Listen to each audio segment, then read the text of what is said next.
నితిన్ గడ్కరీ గారు మీకు కొన్ని సోషల్ మీడియా ప్లాట్ఫామ్స్పై చాలా పెద్ద యాక్షన్ తీసుకోబోతున్నారు. ఇవాళ ఆ పరిస్థితి ఏమిటి అంటే కాక్రోచ్ జనతా పార్టీ అని మనం మాట్లాడుతున్నాం.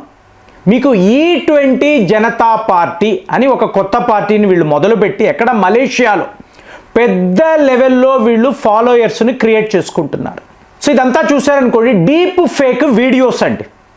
మీకు ఇన్స్టాగ్రామ్లో, ఎక్స్ ప్లాట్ఫామ్, ఫేస్బుక్లో ఈయన నితిన్ గడ్కరీని టార్గెట్ చేసి చాలా డీప్ ఫేక్ వీడియోస్ని పెట్టారు.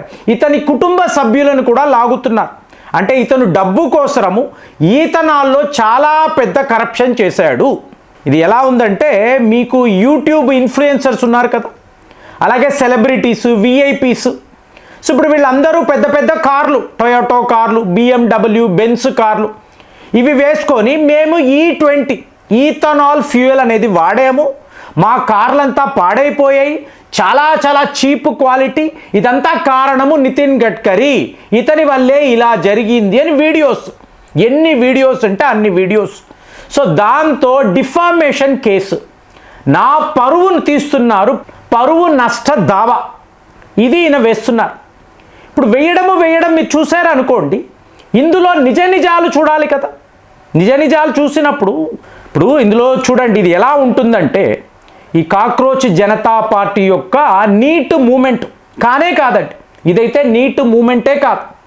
ఎందుకంటే గత 10 రోజుల నుంచి ఈ నాయకులు, కాక్రోచ్ జనతా పార్టీ నాయకులు కార్లలో తిరుగుతున్నారు కదా, ట్రక్కులు తీసుకొచ్చారు, బస్సులు పెట్టారు, ఎక్కడా ఏ ఒక వాహనము కూడా ఆగలేదు. ఒక్కసారిగా ధర్మేందర్ ప్రధాన్ రాజీనామా చేసిన తరువాత నీట్ మూమెంట్ ఆగిపోయింది అనే వార్తలు వచ్చిన తరువాత ఇమీడియట్గా E20 ethanol scam Nitin Gadkari ఏం చెప్పాడండి, వాడు ఫస్ట్ వికెట్ పడిపోయింది, నెక్స్ట్ వికెట్ ఎవరు అంటే నితిన్ గడ్కరీని వాళ్ళు అరుస్తున్నారు. సో ఇది నీట్ మూమెంటా? ఇమీడియట్గా వాహనాలంతా సరిగ్గా పనిచేయడం లేదు. E20 చాలా పెద్ద స్కామ్ అయిపోయింది. అంటే ఒక పకడ్బందీ ప్లాన్ ప్రకారమే వీళ్ళు చేసుకుంటూ వెళ్తున్నారు. కాబట్టి ఇవాళ ఈయన ఏమంటాడు అంటే, నేను 100 కోట్లు డిఫామేషన్ కేసు వేయబోతున్నాను. సో ఒకవేళ ప్రూవ్ అయ్యింది అంటే ఎవ్వడూ కూడా తప్పించుకోలేడు. అంటే అప్పటికి వీళ్ళు పారిపోతారు. ఎందుకంటే వీళ్ళకి అర్థమయ్యింది అమిత్ షా ఏం చెయ్యాలో అదంతా చేస్తున్నాడు. కానీ మీరు గమనించాల్సిందండి, అంటే ఇతను ఒక 400 మంది రౌడీ షీటర్స్తో మాట్లాడాడని పోయిన వీడియోలో చెప్పాను. ఇప్పుడు 300 మందిని ఐడెంటిఫై చేసేసారు. సో వీళ్ళంతా అతను చెప్పాడండి, ఇంత డబ్బు ఇస్తానండి, ఇవన్నీ వీళ్ళు చెప్తున్నారు, ఇదంతా ప్రూవ్ చేస్తారండి. కానీ ఈ అమ్మాయిలను చూడండి, ఏంటి బేటీ బచావ్ బేటీ పడావ్. సో ఇందులో రియానా అనబడే ఒక మోడల్ అండి. ఈవిడ స్టూడెంట్ కాదు, ముందు చెప్పేస్తున్నాను. ఈవిడ నెల ఆదాయము 55,000 మాత్రమే.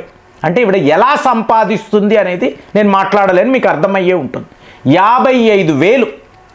ఈవిడ ఒక పోలీస్ వ్యాన్ని ఆపుతున్నట్టుగా ఒక ఫోటో వచ్చింది.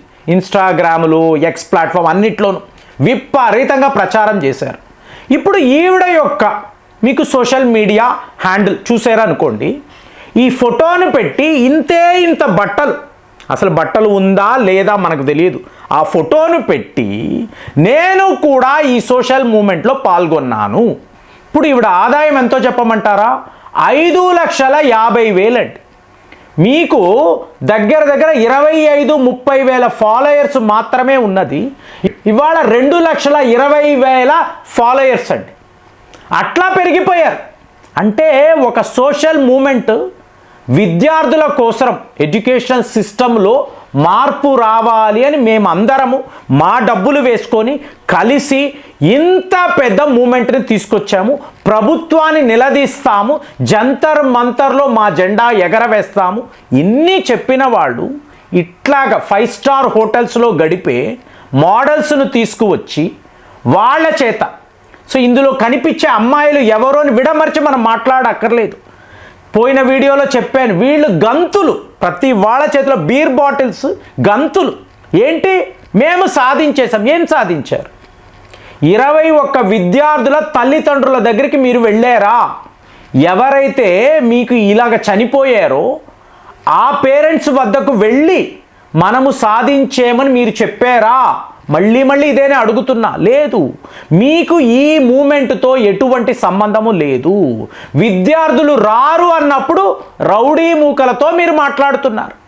సో ఇలాంటి మోడల్స్ దీనిని అవకాశం, ఎందుకంటే మీకు ఆ మెయిన్ స్ట్రీమ్ మీడియా అంతా వీళ్ళని చూపిస్తుంది కదండి.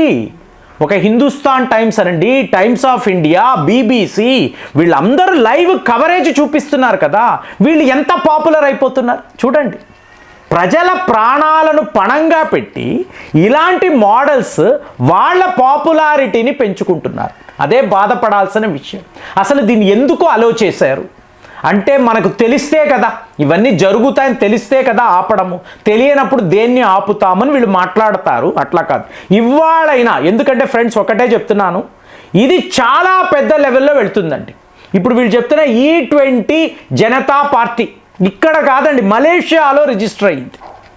సో యావత్తు ప్రపంచం దేశం మీద ఒక కుట్ర పన్నుతుంది. అలాంటప్పుడు నెక్స్ట్ వీడియోలో మీకు ఒక షాకింగ్ వార్త చెప్తాను. మీకు అది మాత్రము రియాలిటీ అయితే, ఇంప్లిమెంటేషన్ అయితే యావత్ దేశం ప్రమాదంలో పడిపోతుంది. మరి వీళ్ళు గమనిస్తున్నారో లేదో. వీళ్ళు గమనించకపోతే చాలా చాలా డేంజరస్ వ్యవహారం అండి. నేను అందుకే చెప్పాను, మోదీకి అమిత్ షాకు ఇది చాలా పెద్ద ఛాలెంజ్. వాళ్ళు దీన్ని ఇలాగే విడిచిపెడితే, ఎందుకంటే ఇదేదో ఒక అభిజిత్ డెప్కే లేదా మీకు సోనం వాంగ్చుక్ వీళ్ళతో కాదండి. యావత్ ప్రపంచం మీకు సిఐఏ నుంచి, ఐఎస్ఐ నుంచి, మీకు జమాయతీ ఇస్లామీ నుంచి మొత్తము వీళ్ళనే టార్గెట్ చేస్తున్నారు. మీకు ఏం కావాలో చెప్పండి. డబ్బు కావాలా, డబ్బు ఇస్తాం. ఆయుధాలు కావాలా, ఆయుధాలు. ఇలాగ అమ్మాయిలు పంపించమంటారా, పంపిస్తాం. మీరు చేసుకోండి, పోరాటాలు చేసుకోండి అని చెప్తున్నారు. మరి అలాంటప్పుడు భారత్లో ఉండే, ఇప్పుడు నేను అడిగేది ఒకటే, 130 యూనికార్న్స్ ఈ దేశంలో వీళ్ళు ప్రపంచాన్ని సాధించిన వాళ్ళండి. ప్రపంచంలో వీళ్ళు రోల్ మోడల్స్. వాళ్ళు ఎవరైనా ఒక్కరు వచ్చారా? ఈ స్టార్టప్ కంపెనీస్కి చెందిన వాళ్ళు ఒక్కరైనా వచ్చారా? 5 లక్షలతో మొదలుపెట్టి మీకు 1000 కోట్లు సంపాదించిన మేధావులు ఉన్నారండి. వాళ్ళు ఈ మూమెంట్కి వచ్చి మేము కూడా యంగ్స్టర్సే, మేము మీకు సపోర్ట్గా నిలబడతామని మాట్లాడారా? ఎవ్వరూ రాలేదు. చదువుకునేవాడు తన ఇంట్లో చదువుకుంటాడు. ఏమి సాధించాలో వాడికి ఒక విజన్ ఉంటుంది. అంతే తప్ప అల్లరి మూకులను తీసుకొచ్చి ఇలాంటి మోడల్స్ను స్టూడెంట్స్గా తీసుకొచ్చి వాళ్ళు ఇంతంత పొట్టి బట్టలు వేసుకొని వాళ్ళ పాపులారిటీని పెంచుకోవడానికి ఇట్లాగ ఒక సోషల్ మూమెంట్ను వాళ్ళు ఇలా ప్రయోగిస్తే దానిని ప్రభుత్వము చూస్తూ ఊరుకుంటే మీరు ఏం చెప్తున్నారండి భావి తరాలకు? స్టూడెంట్స్కి ఏం చెప్తారండి? ఇది ఈజీ. ఎందుకంటే 50,000 సంపాదించిన అమ్మాయి ఇవాళ 5 లక్షలు సంపాదిస్తుంది కదా. సో ఇది చూసిన అమ్మాయిలు ఓహో ఇదేదో బాగానే ఉందే, సో మనము కూడా రేపు ఇట్లా గొడవలు జరిగినప్పుడు వెళ్ళి ఇంతంత బట్టలు వేసుకొని తిరుగుదామా అనుకుంటే ఏం మాట్లాడతామంటే, ఈ దేశములో మనము సాంప్రదాయాలు అంటాము, పూజలు పునస్కారాలు అంటాము, ట్రెడిషన్ అంటే భారత్ను చూసి నేర్చుకోండి అంటాము. ఇక్కడ ఇలాంటి ఒక మూమెంట్ అంటే రేపు E20 జనతా పార్టీ వీళ్ళు నితిన్ గడ్కరీని టార్గెట్ చేసి మళ్ళీ ఇలాంటి గొడవలను వీళ్ళు మొదలు పెడితే అప్పుడు పరిస్థితి ఏమిటి? మళ్ళీ ఇదే రౌడీ మూకలు. ఇప్పుడు మంచి ఏంటంటే ఆ రౌడీలందరూ బీజేపీ పార్టీకి, ఆర్ఎస్ఎస్కి చెందిన వాళ్ళు అని చెప్పారు. వీళ్ళే చెప్పారు. ఎవరు? కాక్రోచ్ జనతా పార్టీ వాళ్ళే ఓపెన్గా చెప్పారు. సో ఇప్పుడు వీళ్ళని పట్టుకున్నారు అనుకోండి, మీరే అన్నారు కదరా, బీజేపీ వాళ్ళు కదా, కాబట్టి వాయించి పడేయండి.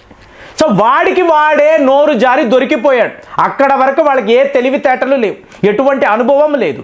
కానీ రేపు మీరు ఇదంతా నేర్చుకున్నారు అనుకోండి, దేశానికి ఎంత ప్రమాదం ఆలోచించాలి కదా.